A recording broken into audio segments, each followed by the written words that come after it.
Sí, Carlos nos envió 2, ingeniero. Listo.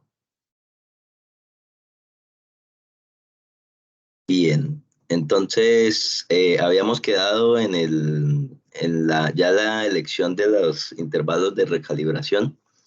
Estábamos viendo un poquito acerca del el método de ajuste automático o escalera, que era el que me habían mencionado que ustedes era el que creían tener dentro de su cálculo de intervalos, ¿cierto? Entonces, en ese habíamos detallado que pues se debe hacer como un estudio de si se mantiene o no se mantienen los intervalos de recalibración dependiendo del cambio o del acercamiento al error máximo permisible con un intervalo de seguridad, ¿no? Entonces, habíamos dicho que su nombre como método de ajuste automático o escalera se daba debido a que realmente uno debía hacer el cálculo del error más la incertidumbre, tanto en los puntos que le mostraba el certificado de calibración como después de calibrados, como los de antes de haber ajustado el equipo si hubiese requerido ajuste. Entonces, eso lo que va a arrojar es una secuencia de datos que prácticamente que van a dibujar una forma de una escalera, ¿sí? Entonces van a poder, pues eso es precisamente por lo que se nombra de esta manera esta metodología.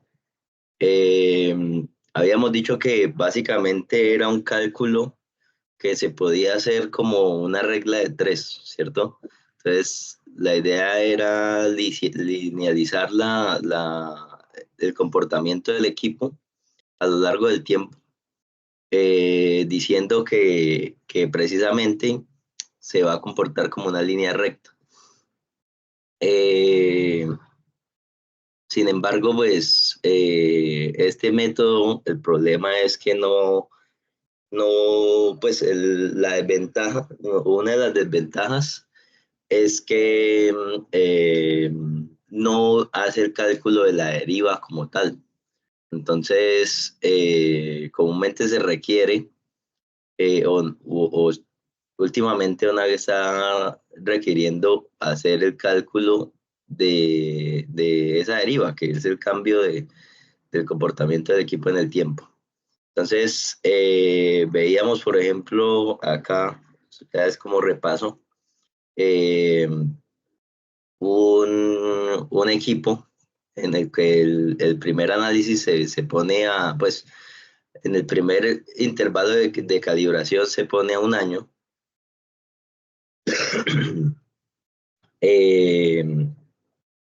Y posterior a este primer análisis, pues ahí sí se hace el análisis de qué tanto está cambiando respecto al error más U.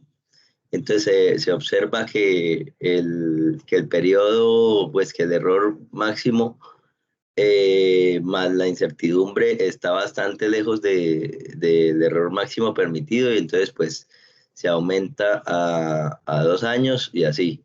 Y entonces finalmente cuando ya el error más U se acerca mucho al intervalo del error máximo permitido o al error o al error máximo permitido, pero con el intervalo de seguridad, pues ahí sí se recalcula ese intervalo de calibración o se acorta ese intervalo de calibración.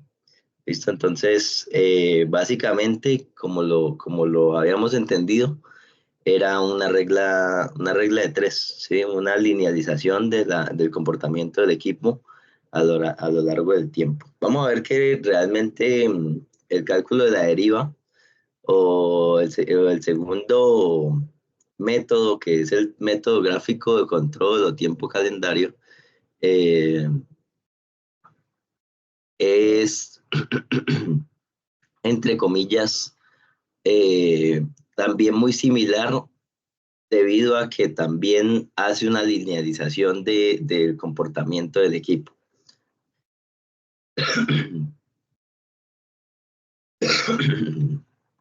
Entonces, acá lo que tenemos es que prácticamente se debe evaluar antes, realmente antes de hacer el análisis, se debe haber evaluado a través de un gráfico que llaman control estadístico de calidad o SQC, que básicamente nos describe o nos muestra cómo está, cómo cambia cada uno de los puntos de mi equipo en el tiempo, incluyendo tanto la media como las desviaciones, que en este caso las desviaciones serían las incertidumbres, o sea, como el error sería la media y la U sería que son las incertidumbres, serían como las desviaciones. Entonces, básicamente lo que uno va cogiendo a lo largo del tiempo es precisamente, acá tengo el tiempo y acá tengo el error, y entonces lo que va cogiendo es,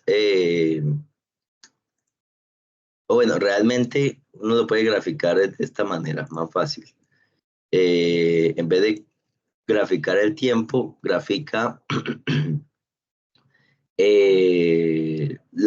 los puntos de calibración. Entonces, por ejemplo, un frenómetro, entonces lo ponemos en la variable de peso. Entonces acá va a ser masa en kilogramos. ¿Sí? Ok, entonces acá tenemos desde 0 hasta, póngale 400 kilos o 500 kilos, imaginando esta situación. 500 kilos y pongamos un punto por acá en 300, un punto por acá en 100, un punto por acá, bueno, no quedaron uniformemente distribuidos o correctamente distribuidos, pero bueno, uno por acá en 30 y uno por acá en 10 kilos. ¿Listo? Entonces, básicamente el control estadístico de calidad o SQC, lo que, bueno, y lo que describen estos papers o estas publicaciones y algunos otros libros que hablan de este control estadístico de calidad, es que usted debe, en un gráfico, establecer las dos mediciones. Entonces, la medición uno del año, no sé, 2021, la voy a establecer con este color verde. Y entonces, en 0, digamos que el error y las incertidumbres son muy pequeños, ¿cierto? Pero digamos que en el punto de 30 llego y dibujo el, el error más U. Bueno, pongo por acá de pronto el límite o los límites de control y veo que el error más U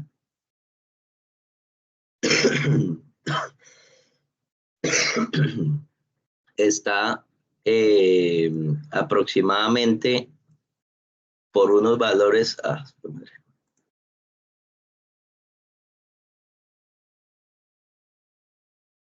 está aproximadamente por unos valores bueno, pongámoslo por acá, y así, esta es la media, y este es o sea, este sería el error como tal, y este sería E más U, y este sería E menos U, ¿cierto? Y vamos a poner otro punto por acá, el punto de 100, que realmente la media dio por acá, y los puntos límites dieron más alejados de la media. O sea, acá dio el error, y por acá dieron los E más U y E menos U. ¿Listo? Eso en el año 2021 pero yo hice una recalibración de ese equipo porque era su primera recalibración, lo hice a 12 meses.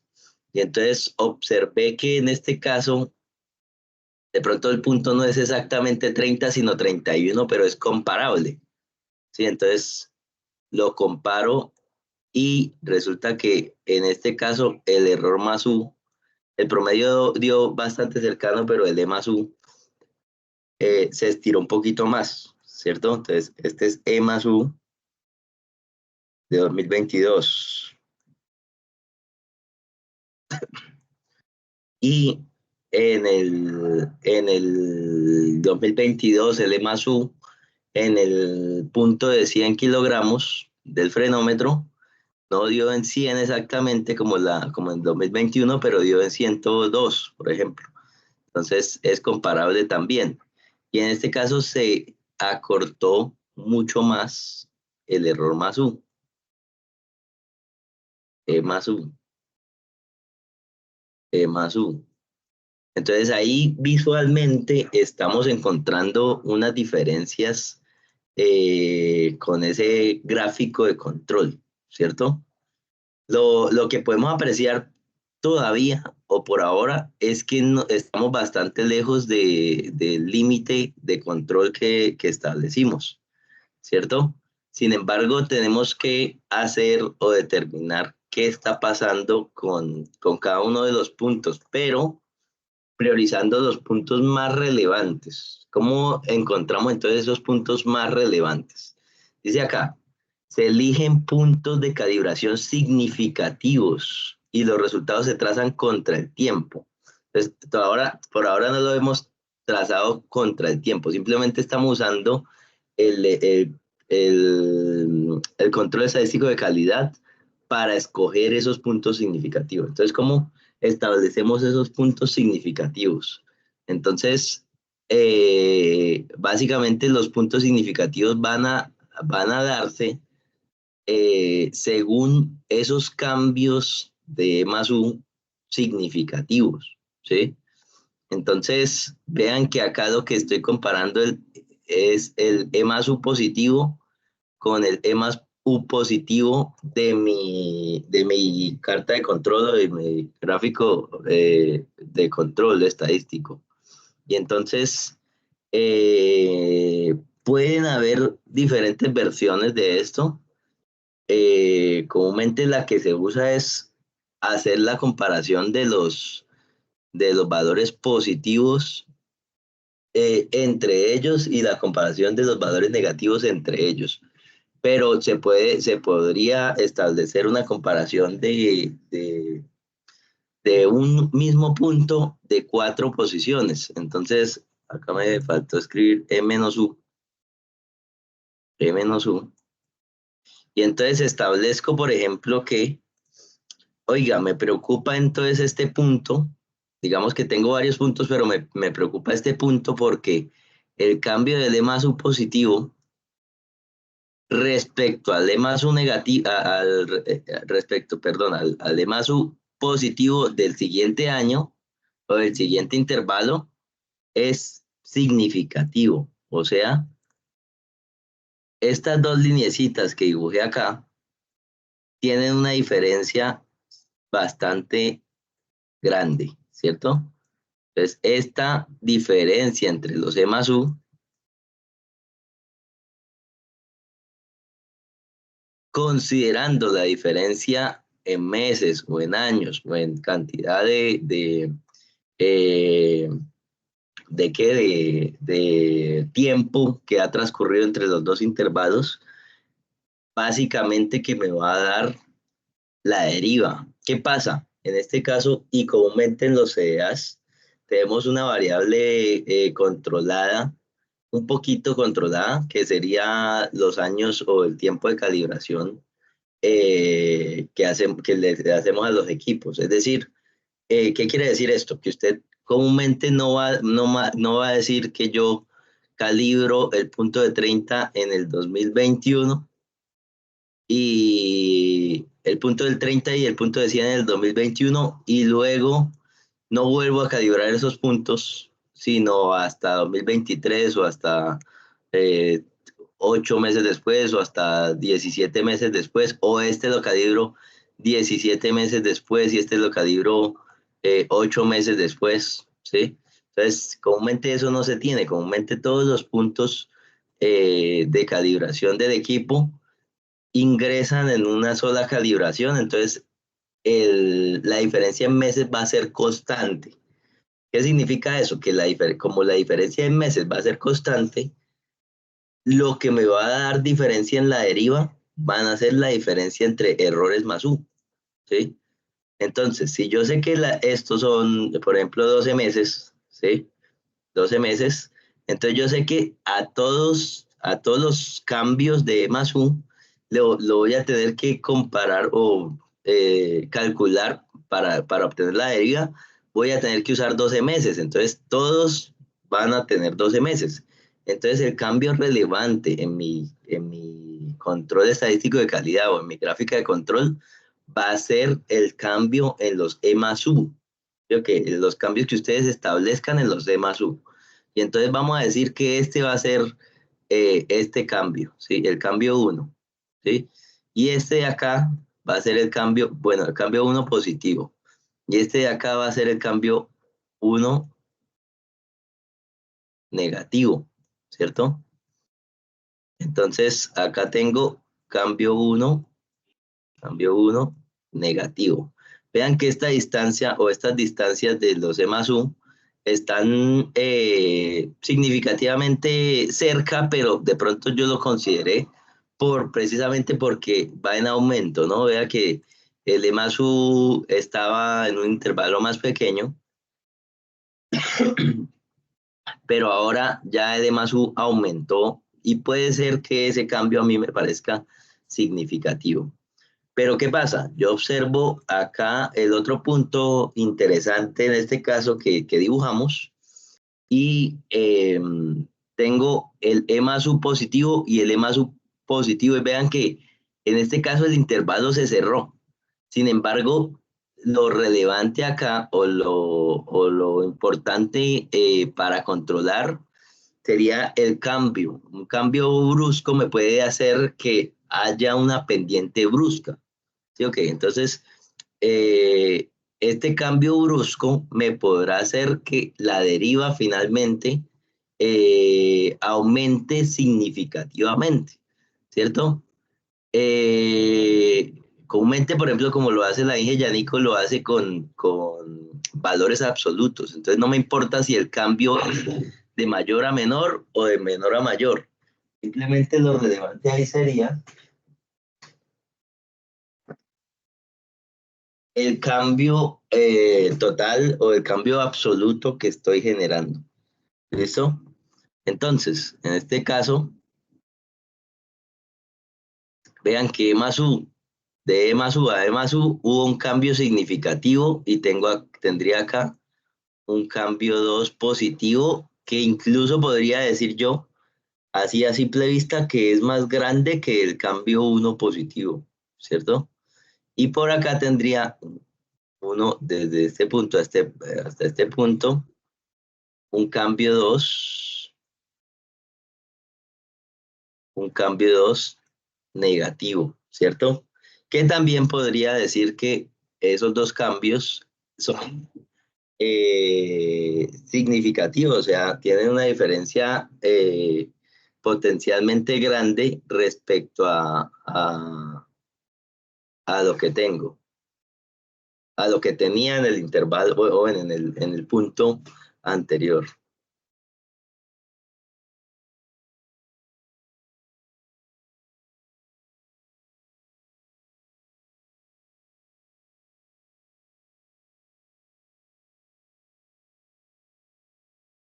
Listo. ¿Qué pasa? Entonces, de pronto, después de yo hacer ese análisis, me doy cuenta que en este caso el punto de 100, que yo sospechaba que de pronto era el punto de 30 que me iba a dar problema, pero en este caso el punto de 100 va a ser el punto importante debido a esos cambios bruscos que estoy teniendo, el comportamiento del error más la incertidumbre del equipo. Entonces, escojo como uno de los puntos importantes. Comúnmente, pues, lo que se tiene dentro de los CDAs es que la comparación de los puntos de E más U, de todos los puntos de E más U de los diferentes años, se establecen o se va estableciendo precisamente esa, o sea, realmente lo que se hace o lo que se suele hacer, y creo que es así más o menos como ustedes los tienen, es hacer la comparación de todos los puntos sin antes hacer una, un gráfico de control como tal para escoger esos puntos relevantes. Sin embargo, también se puede hacer así, porque realmente si usted está contemplando todos los puntos, dentro de esos puntos va a tener los puntos relevantes y luego lo va a encontrar con el cálculo de la incertidumbre, ¿cierto? Perdón, de la deriva. Entonces, digamos que en este caso me dice ILAC 24 que podría ahora con esos, después de haber elegido esos puntos de calibración significativos, debo trazarlos respecto al tiempo. Es decir, ahora lo que voy a trazar es E más U respecto al tiempo. Entonces, tengo acá E más U y podría poner E menos U también, ¿no? E menos U. E menos U respecto al tiempo. Y entonces en este caso, pues como tengo solamente dos intervalos, y entonces lo que va a salir es un valor de por acá, un valor de E más U, y por acá un valor de E menos U en 2021 y un valor de E más U y un valor de E menos U en 2022, ¿cierto? Y digamos que en este caso, pues viene, viene reduciéndose, ¿cierto? Entonces, se establecen en este caso cómo va a cambiar o cómo, bueno, cómo es el cambio de ese comportamiento del equipo en el tiempo. Entonces, eso básicamente voy a trazar acá una línea. Y lo mismo que les decía, linealizo el comportamiento, porque realmente no lo estoy, o sea, si lo establezco siempre entre dos puntos de control, siempre lo que me va a generar es una línea recta entre esos dos puntos. O sea, yo podría incluso cuadrar por acá algo que no sea una línea recta, pero no voy a poder establecer un control correcto para esa gráfica que establecí como una cuadrática o como una cúbica o como una polinómica de cualquier tipo o como una seno, bueno, como mejor dicho, no puedo establecer varios puntos que me establezcan o que me comprueben que la función que estoy usando realmente es una función correcta. Entonces, comúnmente lo que se hace es establecer una línea recta, ¿sí? Entonces, porque solamente tengo dos puntos de calibración. Sin embargo, si tuviera un histórico de puntos, pues sí podría hacer o más bien determinar el movimiento de ese E más U en el tiempo con otra gráfica o con otra función que sea o que se adapte un poquito más a las condiciones de mi equipo. ¿Listo? Dice, la desviación instrumental, bueno, realmente acá la llaman desviación, pero esto es drift o deriva. La deriva instrumental es la desviación medida normalmente durante un intervalo de recalibración, aunque pueden tenerse en cuenta varios intervalos en el cálculo para equipos de medición muy estables. Es decir, si usted observa que realmente los intervalos de calibración le están dando 135 meses en ese equipo y siempre está por encima de 130 o 120, bueno, el intervalo de calibración es demasiado largo para ese equipo, pues usted podría tener en cuenta también intervalos anteriores que haya o calibraciones anteriores que haya hecho con este equipo. Entonces, básicamente que le está diciendo pilas, pues si de pronto usted tiene un equipo muy estable entre dos intervalos de calibración, puede ser que lo que está pasando es que está haciendo un sesgo en ese momento debido a precisamente a los datos que le arrojaron eh, esas dos calibraciones, que puede ser de pronto debido a algún efecto que usted no está controlando. Entonces, váyase a algunas calibraciones anteriores a ver, a ver si realmente el equipo es suficientemente estable o de pronto usted estaba tomando ese sesgo debido a esos precisos puntos que le dieron en esas dos calibraciones. ¿Listo? Entonces, a partir de esas cifras se puede calcular el intervalo óptimo. Entonces, ¿cuál va a ser el intervalo óptimo? En este caso, y comúnmente, y sé que en este caso, pues ustedes posiblemente lo están haciendo así, lo que están haciendo es hacer un valor absoluto de la deriva. Es decir, ¿qué significa eso? Que vean que en este caso el E más U, ya estoy poniendo el E más U del punto 10, del punto 100, perdón, del punto 100 kilogramos. O sea, ambos puntos nacen, este es E más U del punto de 100 kilogramos, pero el año 2021, o sea, el verde que tenía dibujado acá. Es decir, este punto acá y este punto acá son E más U de 2021. Y luego pongo E más U de 2022, que serían estos dos puntos de acá que finalizan la gráfica roja, ¿cierto? ¿Qué pasa? Pues que yo en este caso observo que E más U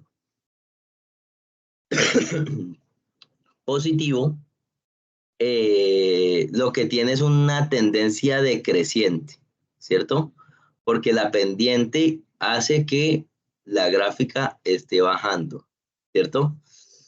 Lo que ustedes están implementando es poner siempre o asimilar o asemejar una pendiente positiva del comportamiento del equipo.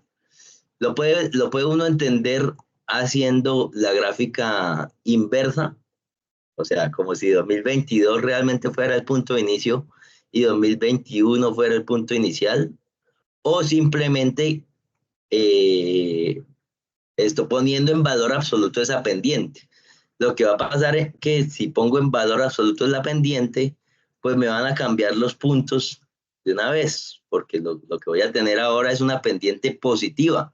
Vean que en este caso tenía una pendiente negativa. Pues si pongo los puntos así y los volteo, entonces ahora esta curva verde, esta línea verde, va a tener una tendencia positiva y una pendiente positiva. Y entonces voy a poner en valor absoluto esa deriva y pongo como una pendiente positiva. ¿Para qué? Para comparar únicamente con un límite máximo positivo. Es decir, siempre voy a comparar con una exactitud positiva o un porcentaje de la exactitud positiva. ¿Sí? Este porcentaje de la exactitud positiva. Y entonces, por eso necesito una pendiente positiva, porque ¿qué va a pasar si yo quisiera comparar con una exactitud positiva, pero mi pendiente es negativa? Pues que nunca voy a obtener un límite. Y como nunca voy a obtener un límite, pues el intervalo de calibración me va a dar infinito, ¿sí o qué? En cambio, con una pendiente positiva y con un intervalo de calibración o un límite de calibración positivo, pues voy a poder encontrar un valor acá de número de meses que se establezca como un valor real de este intervalo. Entonces, acá yo digamos que este ya llegó al 80% y digo acá que el E más U, como ya llegó al 80%, establezco que en vez de 12 meses voy a usar, no sé, 8 meses para calibrar antes de que el E más U llegue al 80%. ¿Listo? Entonces, vean que lo que pasa acá es que este de abajo sí tiene una pendiente positiva, pero puede pasar que la deriva en este caso sea positiva, pero sea un valor menor o menos positivo, por decirlo así, eh, respecto al E más U que puse como valor absoluto, o la pendiente, perdón, que puse como valor absoluto de mis puntos de arriba. Entonces, ¿qué va a pasar? Pues que este punto va a demorarse mucho más, como la pendiente es más plana, más tendida, pues el punto de D más U va a demorarse mucho más en llegar al valor extremo de la exactitud que puse como límite, o el porcentaje de la exactitud que puse como límite. Entonces, pues sería mucho más interesante escoger este que escoger este, porque este me va a dar un límite más cercano que este de acá, y entonces pues va a ser más crítico, sería ahí como una, entre comillas, escogencia también de punto crítico, eh, de ya después de haber calculado la deriva. ¿Listo? Entonces, comúnmente este es el método más usado ¿de qué? Para el cálculo de intervalos de calibración, porque realmente pues, ONAC está pidiendo, no lo vi y no lo he visto en el CEA y no lo he visto tampoco en la 17020 que tenga que sí o sí calcularse la deriva. Sí, pero ONAC últimamente ha pedido que la deriva instrumental sea calculada para los cálculos de intervalos de recalibración. Entonces, por eso comúnmente los CDAs contemplan siempre calcular la deriva, aunque no tenga, digamos, aunque lo hagan por el otro método, mejor dicho, aunque lo hagan por el método 2, por el método 1, perdón, de ajuste automático de escalera, comúnmente siempre hacen el cálculo a través hacen el cálculo de la deriva para recalcular o de pronto para establecer si el cálculo de mantener el intervalo se puede establecer de esa manera. ¿Listo?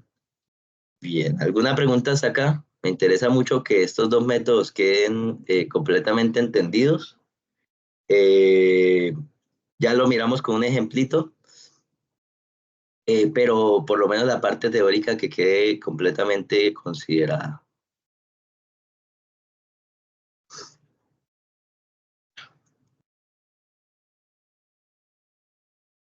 Ingeniero, Sí, reside. sí, Inge. No, lo que estoy preguntando, elige. Pues, Mm, no, casi no se le escucha, Inge. Qué pena. algo ahí me escucha. Más o menos. Bueno, que hacían los ingenieros y No, ahí no se le está escuchando.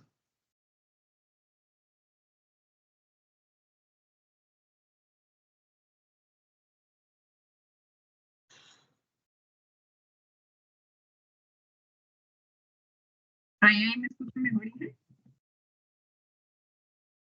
Pues yo no la escucho bien, la verdad. ¿No? Dije, ¿dónde es que está que no le escucha? Casi no No, se le escucha. No se le escucha. aquí en la casa, que si les quedó claro a Edwin y a Luis. La teoría.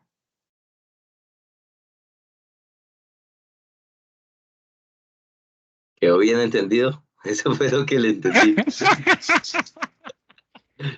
No, Inge, salga de por allá.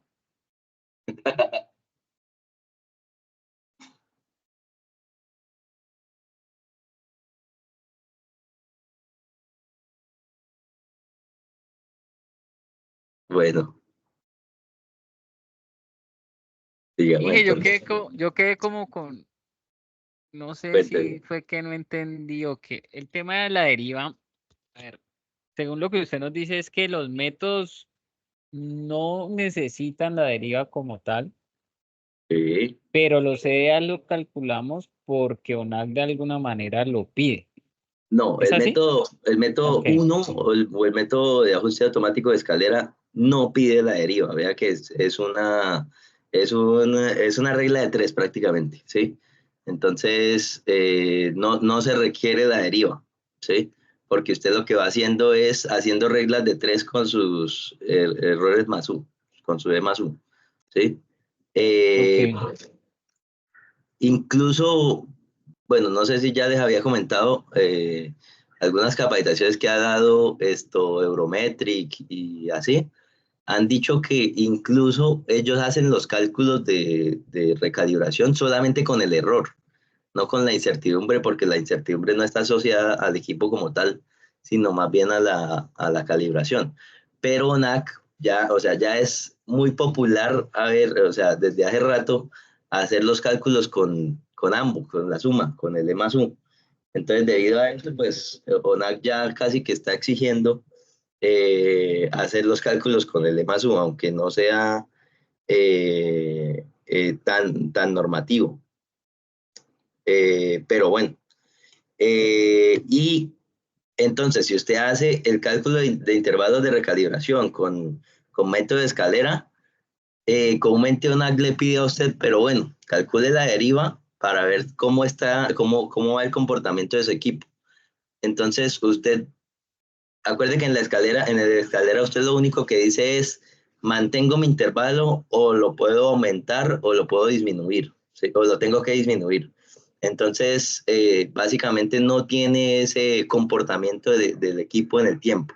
Entonces, yo creo que por eso es que ONAC últimamente está pidiendo la deriva siempre. Aunque usted tenga el cálculo lo tenga a través del método de escalera. Pero lo que pasa es que si usted lo tiene por el método 2, que es el método de gráfico de control, pues sí o sí tiene que calcular la deriva. Entonces ya dentro del mismo método está el cálculo de la deriva y con la deriva incluso es que hace el cálculo del intervalo. Entonces, que básicamente que con este cálculo de deriva ya se está saltando el paso de o la solicitud de ONAC de hacer el cálculo de la deriva, porque es necesario dentro de este método. ¿Listo? Es Es más, decir, ok, ok. acá hay una nota que dice, este método no es adecuado para calibraciones de equipos de medición sin una desviación instrumental. O sea, realmente no se puede aplicar si usted no puede calcular la deriva de alguna manera. Ahora sí, Inge, ¿qué me iba a decir? En Google se podría entonces concluir que deberíamos manejar este método, el segundo, el método de control, ya que tiene implícita la deriva, que es lo que nos pide finalmente ONAC. O de qué podría depender, de qué factores dependería escoger cuál de los dos métodos.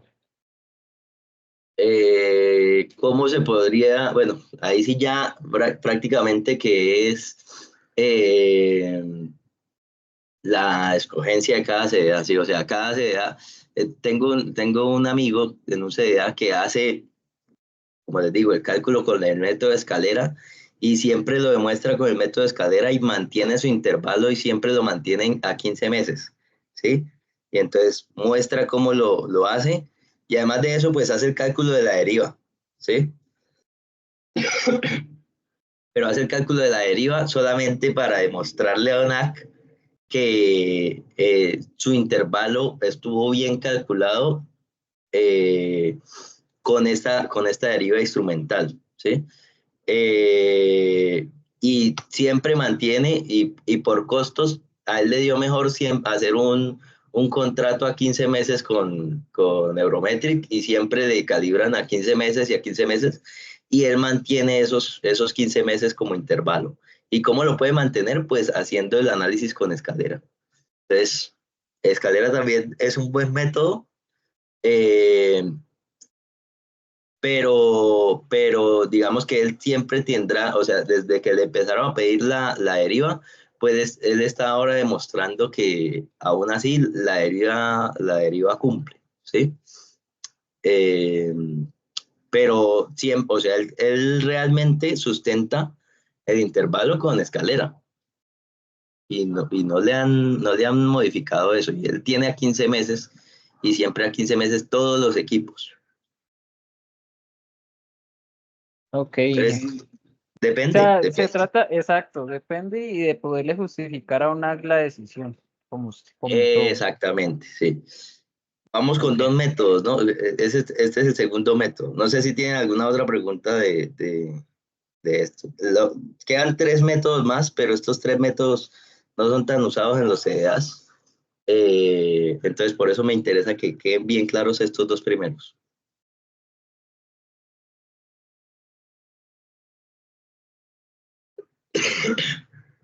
No, no hay ninguna otra pregunta. Bien, acá hay un ejemplo Perfecto.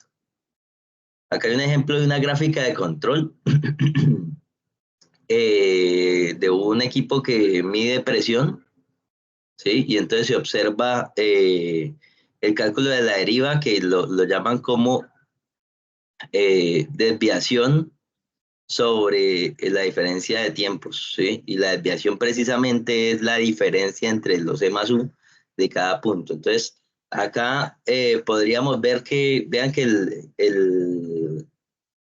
el primer punto podríamos decir que es el que mostramos con azul, o el que se muestra con azul, y el segundo punto es el que se muestra con rojo. Bueno, en este caso realmente no es relevante lo que tengamos visualmente, pero es relevante más bien que la deriva se calcule correctamente. Entonces, acá lo que hacen es, bueno, vamos a analizar, vean que en estos dos puntos primeros, yo el valor central, que era el error, lo tengo muy pegadito, ¿cierto? Puede suceder eso, que los errores o las medias, entre comillas, en este método gráfico, estén muy pegaditas, pero el E más U, ya que sería realmente el valor, esté bastante despegado, ¿sí? Y en este caso sería el E más U positivo. El E más U positivo está un poco despegado o más despegado de lo normal, porque vean que el E más U negativo está bien pegadito, ¿sí? ¿Qué pasó acá? Pues que ellos, haciendo el análisis, vean que acá ya se está despegando los valores de media, o sea, los errores, ¿sí?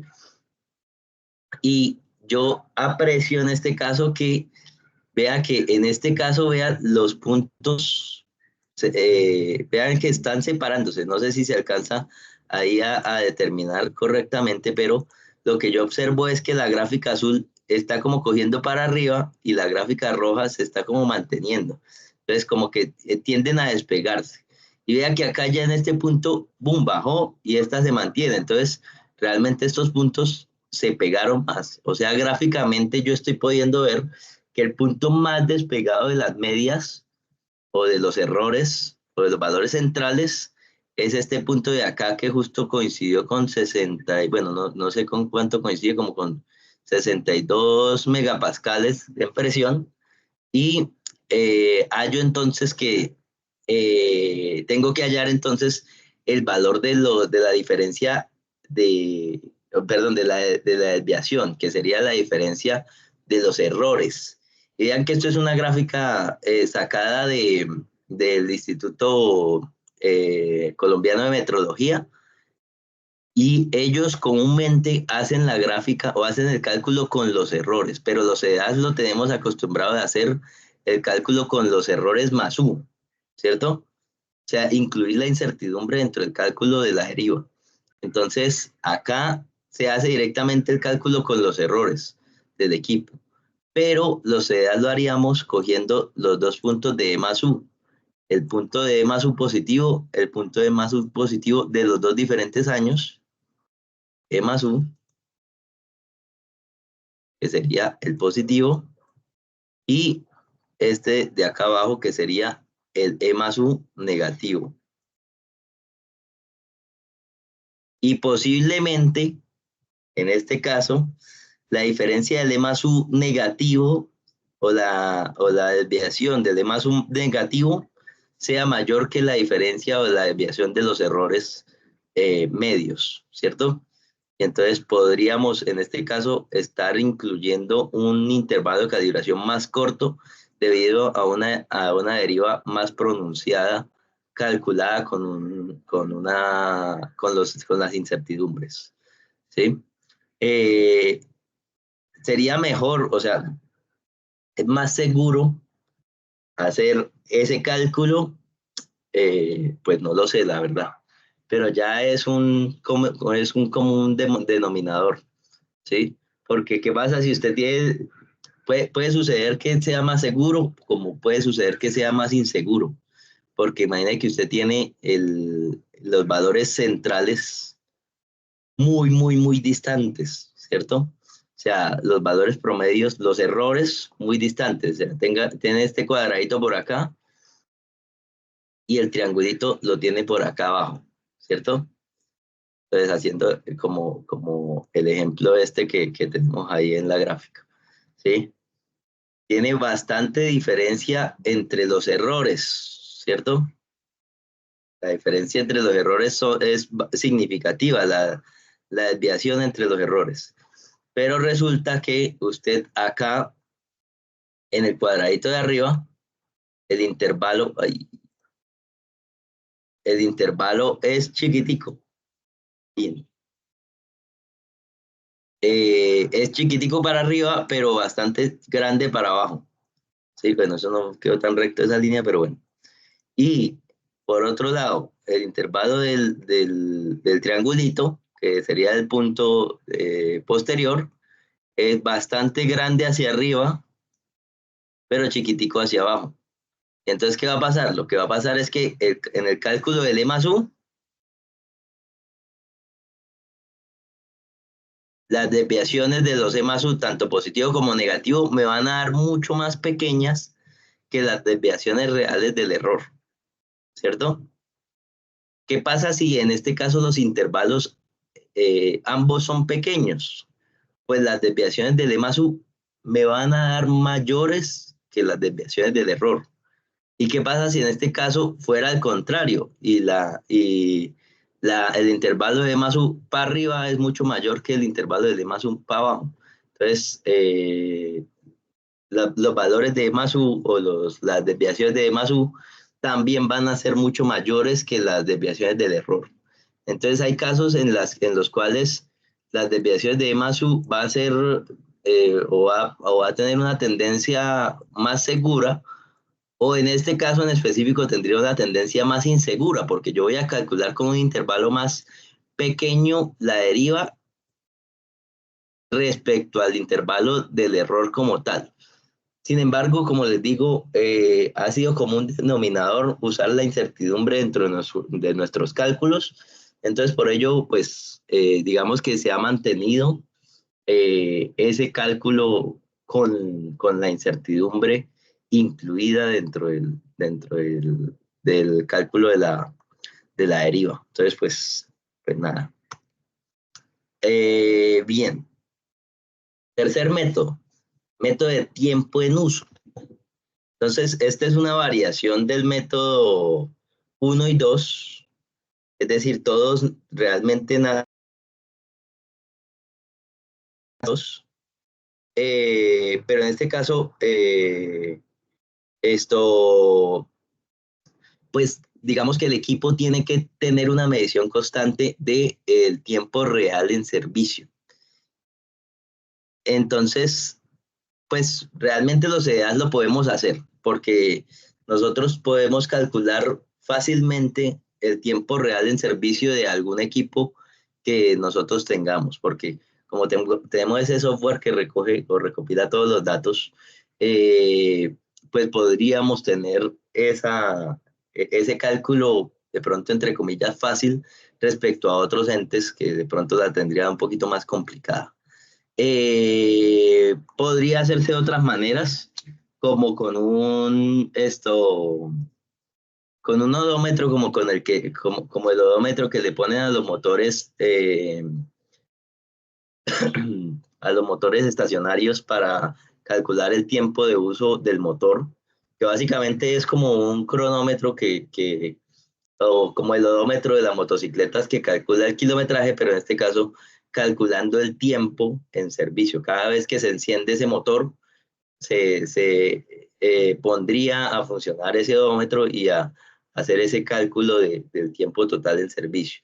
También se podría con los equipos nuestros. Sin embargo, pues para nosotros sería, entre comillas, fácil el cálculo porque sabemos que, no sé, nuestra jornada inicia a las 7 y podemos decir que a las 7 se encienden todos los equipos y entran en servicio. Y si terminamos la jornada a las 6, pues sabemos que todos los equipos a las 6 de la tarde ya dejaron de estar en servicio. Sí, de pronto tendríamos que recalcular unos pequeños tiempos de servicio real para algunos festivos o algunos días no laborados, y ya con eso podríamos hacer el cálculo del tiempo real en servicio. Básicamente, lo que nos dice este método, este tercer método, es que ahora vamos a ir calculando, dependiendo del tiempo en horas, mi deriva. O sea, ahora la deriva no va a tener un intervalo en meses o en años, sino más bien en horas, ¿sí? En horas determinadas.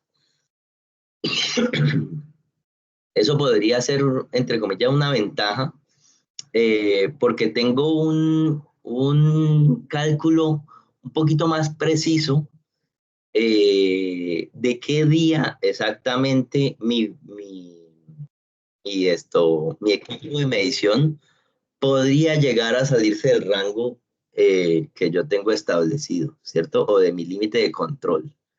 Entonces, debido a eso, pues puede ser una opción mejor que el método 2, ¿sí? Debido a que tengo un control más preciso.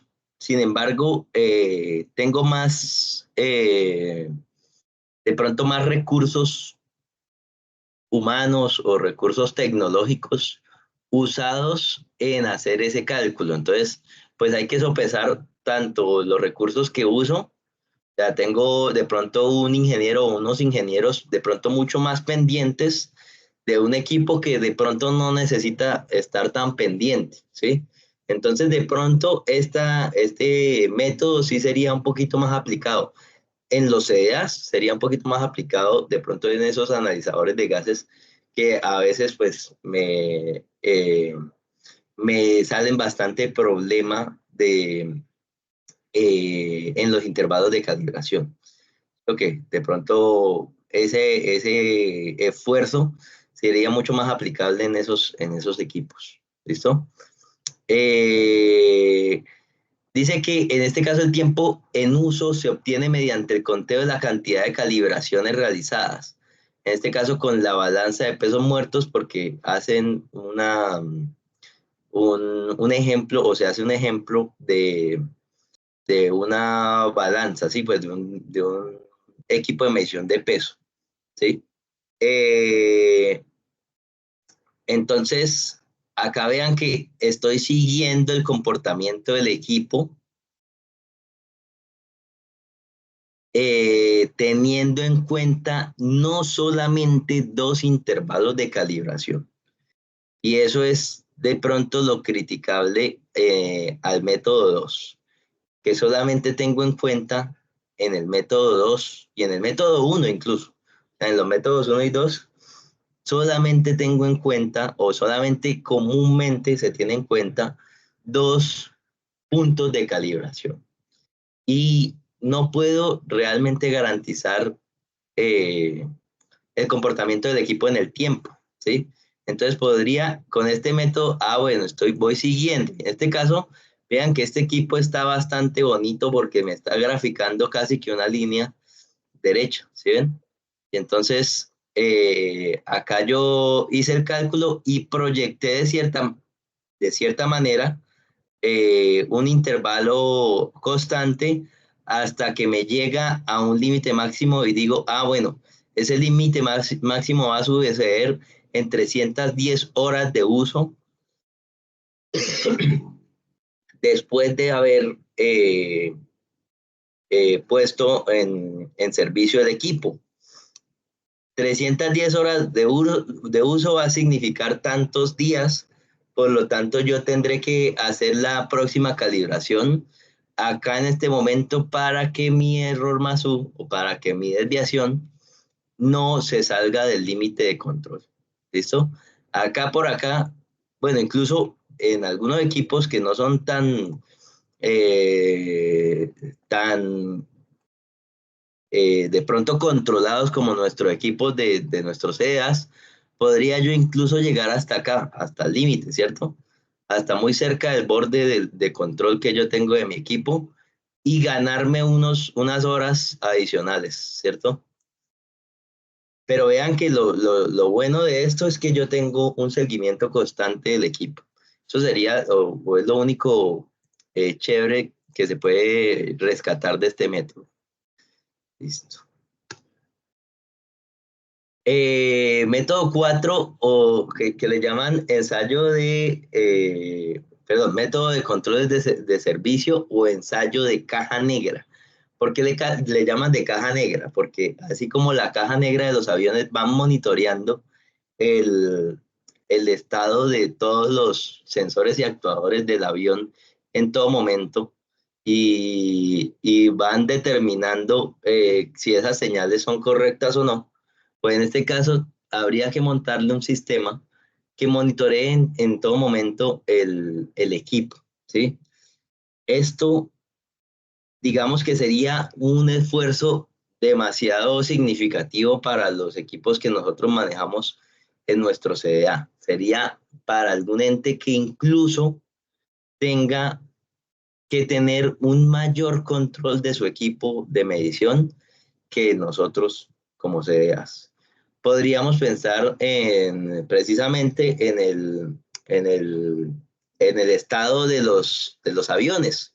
Entonces, ¿cómo voy determinando que mis sensores realmente están midiendo correctamente? Pues a través de una serie de mediciones que esté haciendo o a través de una serie de verificaciones que esté haciendo constantemente dentro de mi equipo. Algo como un método 4 o como un ensayo de caja negra es lo que realmente podríamos aplicar con nuestros analizadores de gases. No montado directamente en el equipo, sino teniendo unos elementos patrón dentro de nuestros CDAs. Y realmente como la 5365 en este caso para motocicletas no los exige, pues casi que tenemos un ensayo de caja negra montado en nuestros CDAs, porque ahora no estamos monitoreando cada 12 meses o cada que yo defina el intervalo de calibración el estado de mi equipo, sino que lo estamos monitoreando cada 3 días máximo, ¿sí o qué? Porque realmente entonces el E+U lo estoy haciendo calculando casi que cada 3 días ese cambio en mi equipo. O sea, acá yo tengo el tiempo y no es un monitoreo directo y constante del equipo.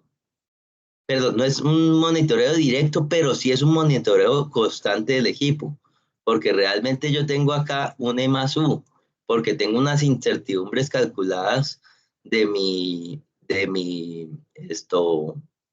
certificado de los gases patrón, ¿sí o qué?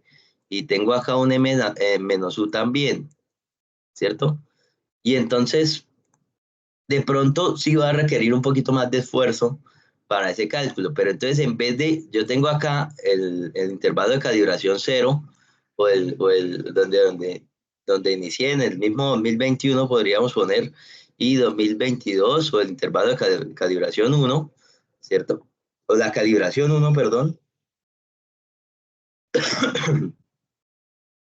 Y lo que estoy haciendo constantemente, acá le pongo el 1 y el 2 mejor, y el 2, la calibración 1 y la calibración 2. Y lo que estoy haciendo constantemente es monitoreando mi E más U. Acá puede ser que mi E más U sea de esta manera, ¿cierto? Y mi E más U en 2022 o en el segundo momento sea de esta manera, ¿cierto? Pero entonces yo lo que puedo estar haciendo es monitoreando cada 3 días, o sea, esto se va a subdividir muchísimo, porque entre esos dos, entre ese año que pasó o esos 2 años o lo que quiera, entre los intervalos, yo estoy haciendo cada 3 días obligatoriamente una verificación metrológica con un gas patrón.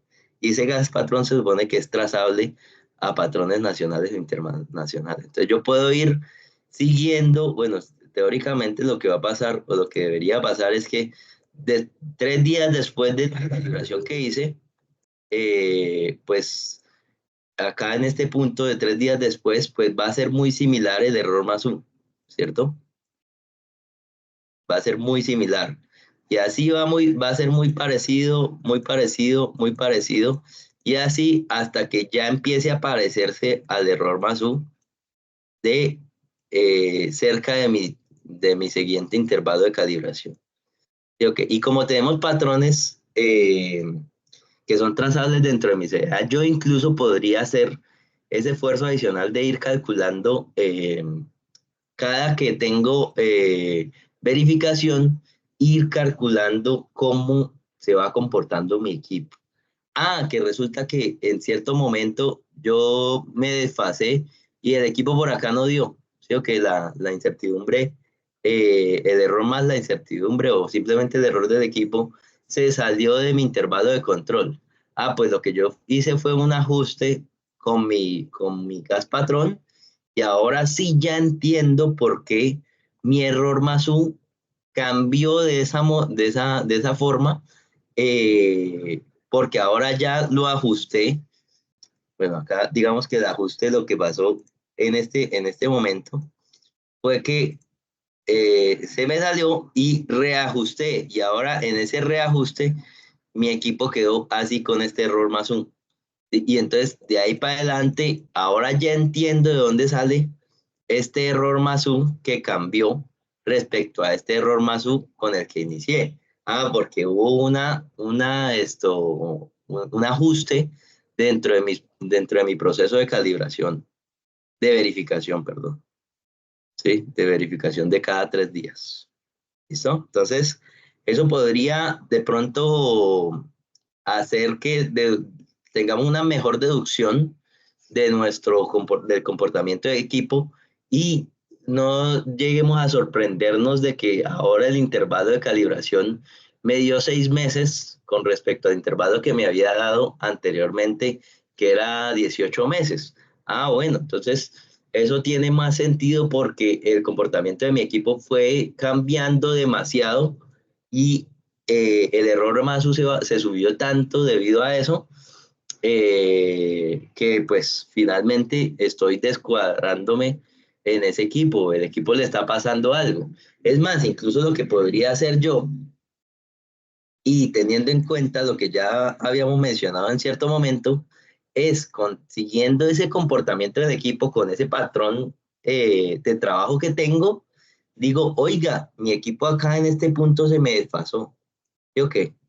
Entonces hago un ajuste del equipo y ahora en ese ajuste del equipo, lo que tuve que hacer o lo que se me recomendaría hacer es programar un mantenimiento cercano para ver qué pasó con ese comportamiento del equipo. ¿Por qué hubo una modificación tan drástica?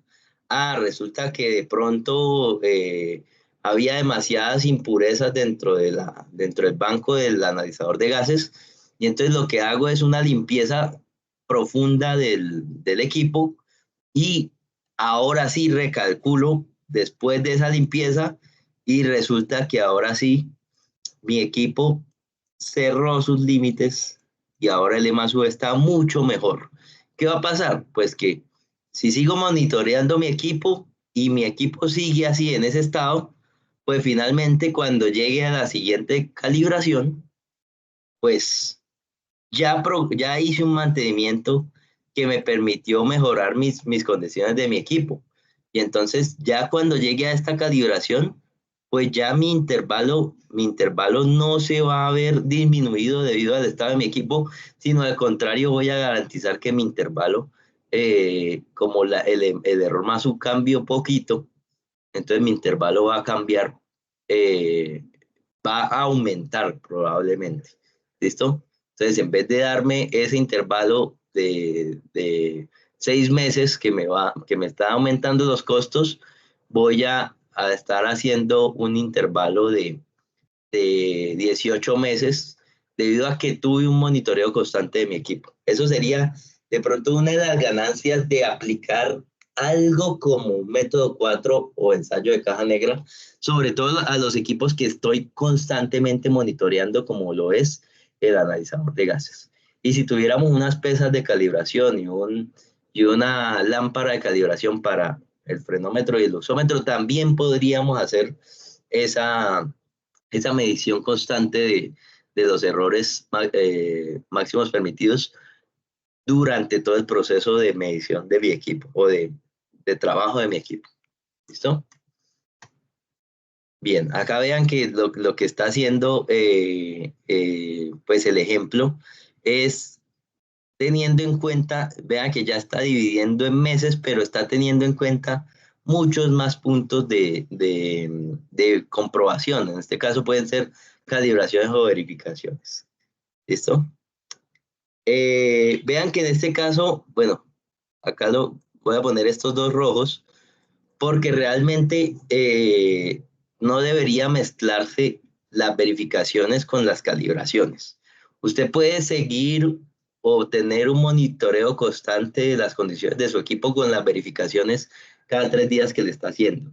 Sin embargo, si usted compare los resultados de las verificaciones que hace diarias, que hace cada 3 días, o los resultados de las verificaciones de un laboratorio de calibración, de verificación, con los resultados de una calibración, realmente no se pueden comparar directamente, ¿sí? Debido a que en las verificaciones las exigencias no son tantas como en una calibración, ¿sí? Es más, a veces es de revisar las comparaciones que se hacen entre las propias calibraciones.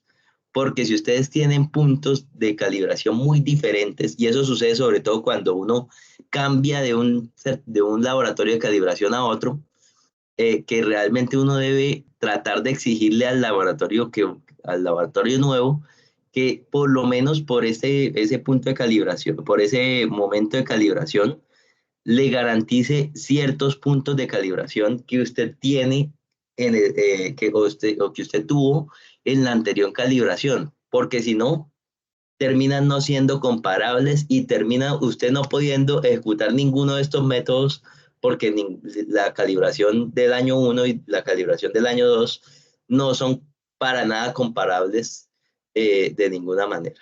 ¿Listo? Bien, bueno, creo que hay un método adicional que lo nombra ILAC, que son los métodos, por acá está,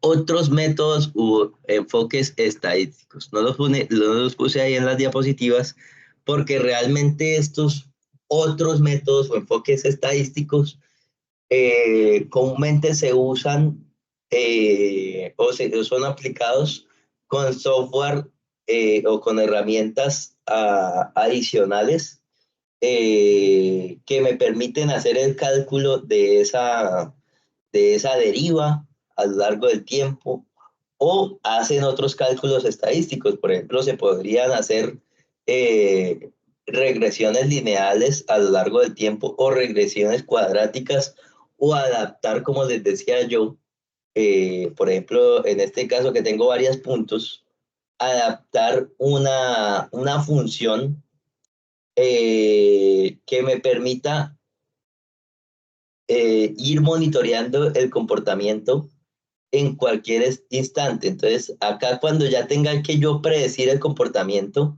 ya puedo decir que esta curva se me va a ir para acá o esta curva se me va a ir para acá, ¿sí? Sin ir a decir solamente tengo 2 puntos y lo que hago es linealizar esos 2 puntos, y no podría entonces hacer un ejercicio que vaya un poquito más allá, ¿sí o qué? Entonces, esos otros métodos estadísticos, eso es lo que hacen.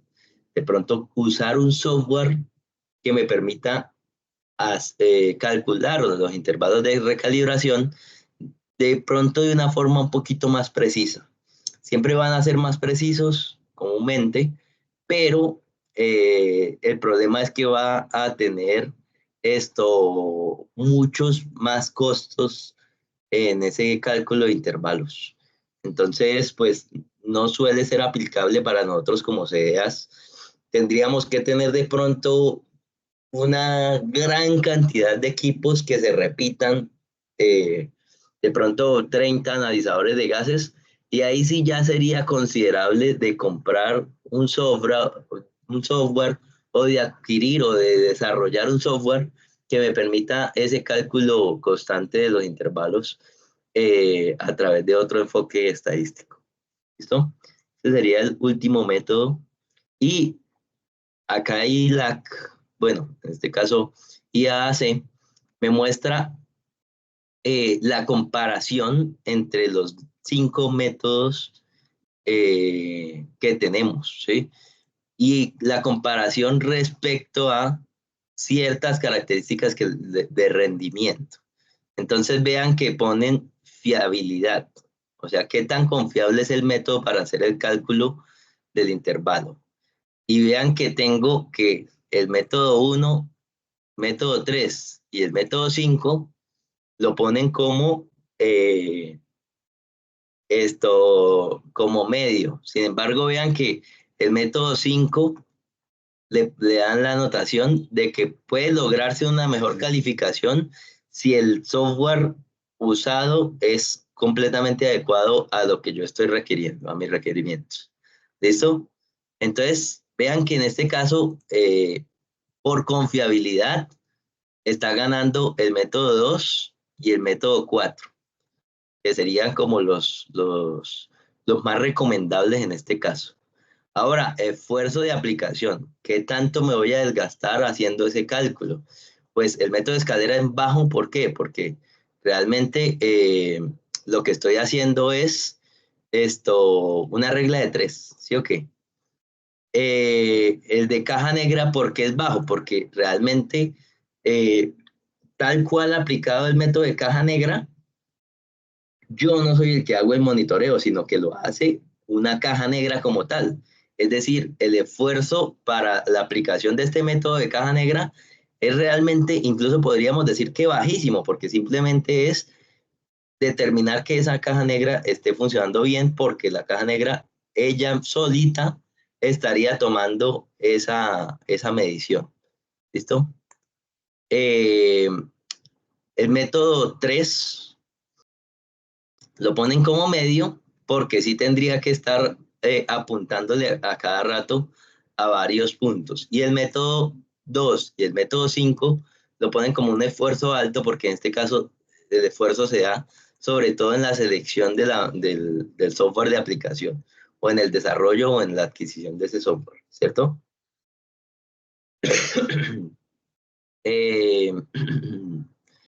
Entonces, el método 2, que sería, entre comillas, el método por excelencia, entre comillas, como les digo, para los CDAs, el problema es que tengo un esfuerzo de aplicación alto. Entonces, pues tengo que estar con tablas gigantescas controlando manualmente. De pronto, realmente incluso tendría que hacer por cada equipo un gráfico de control y de ahí sacar los puntos interesantes para mi análisis. Entonces, según lo plantea ILAC, es un esfuerzo significativamente alto. ¿Listo? Carga de trabajo equilibrada entre riesgos y costes. Entonces, ¿cómo se está equilibrando? Pues acá alto y alto, pues da medio. Acá medio y medio, pues da bajo. O sea, ¿qué tanta confiabilidad estoy logrando o qué tantos riesgos estoy dejando ahí? O sea, ¿qué tanta no confiabilidad qué tanta desconfianza tengo del método respecto a los costes que me estoy ahorrando, ¿sí? Y aplicación con respecto a dispositivos particulares. Entonces, qué tan aplicable es respecto a algún dispositivo que yo necesite? Este pues no es tan relevante porque yo sé que mis dispositivos ya los tengo establecidos, cuáles son mis dispositivos a los cuales voy a aplicar, entonces no sería un dispositivo fuera de lo normal de mi trabajo constante dentro del CDA, ¿cierto? Y finalmente, disponibilidad de equipos de medición. Vean que el único que tengo una disponibilidad muy alta sería el método de caja negra, porque recuerden que en este caso tengo una caja negra que está constantemente monitoreando el estado de mi equipo. Entonces tengo que tener siempre disponible esa caja negra para ir monitoreando ese estado de mi equipo. ¿Listo? Bien. De resto me muestra como una disponibilidad media, que sería una disponibilidad normal dentro del proceso del equipo. Bien, antes de terminar, me habían dicho que hasta las 9:30. Entonces, antes de terminar, acá les tengo un ejemplo que les voy a poner, mandar el ejemplo de una vez, el ejemplo planteado, y lo que ustedes tratarán de hacer es, antes de ver cómo yo lo realicé, bueno, acá les doy un ejemplo, una primera vista de cómo se puede hacer. Acá tengo el método de escalera, que básicamente es una regla de 3, y tengo el método de carta de control, que acá está un poquito de pronto mejor explicado, ¿sí?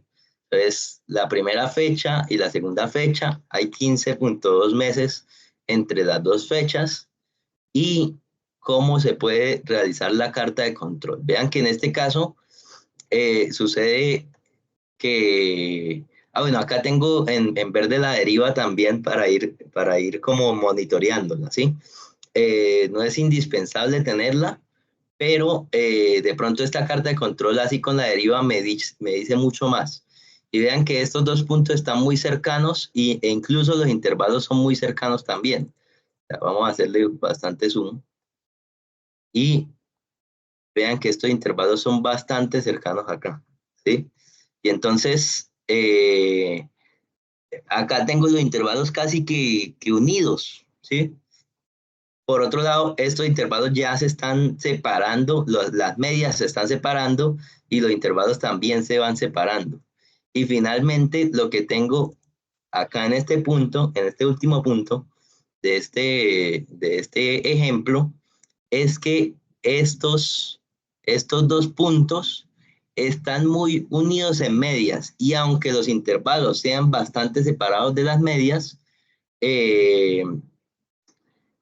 la separación entre ellos como tal, o sea, los E más U, están significativamente pegados. Entonces lo que me va a dar es que la deriva acá es un poco menor que la deriva en este punto, que parece que estuvieran más pegados los intervalos, ¿sí? Entonces, esta carta de control lo que me está diciendo es directamente, oiga, el punto interesante sería este punto cercano a los 2000.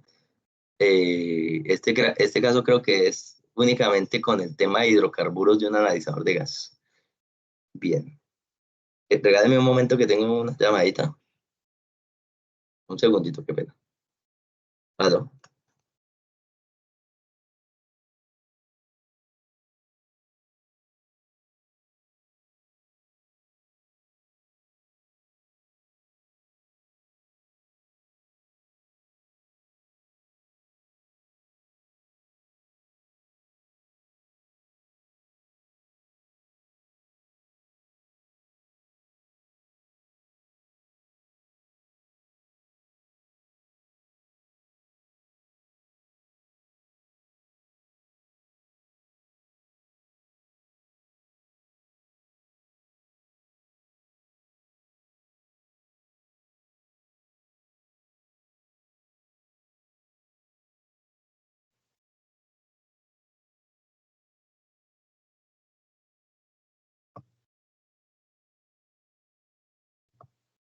No, no.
Qué pena.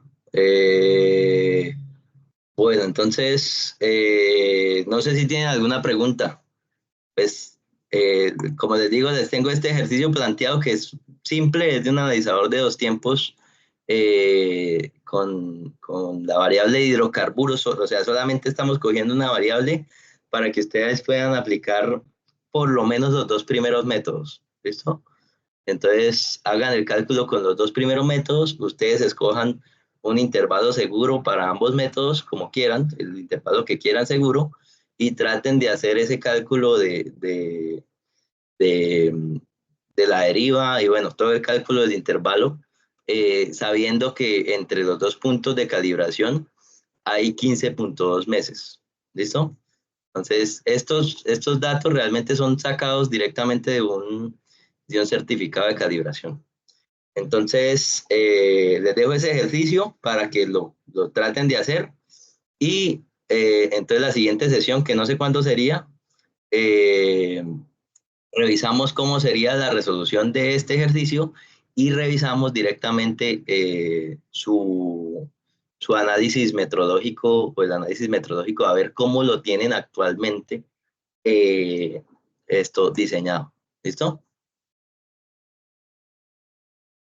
Bueno, no sé si tienen Listo, preguntas. Inge. ¿Ahí me escucha? Sí, ahora sí. Bueno. Ya Listo, salió Inge. del hueco.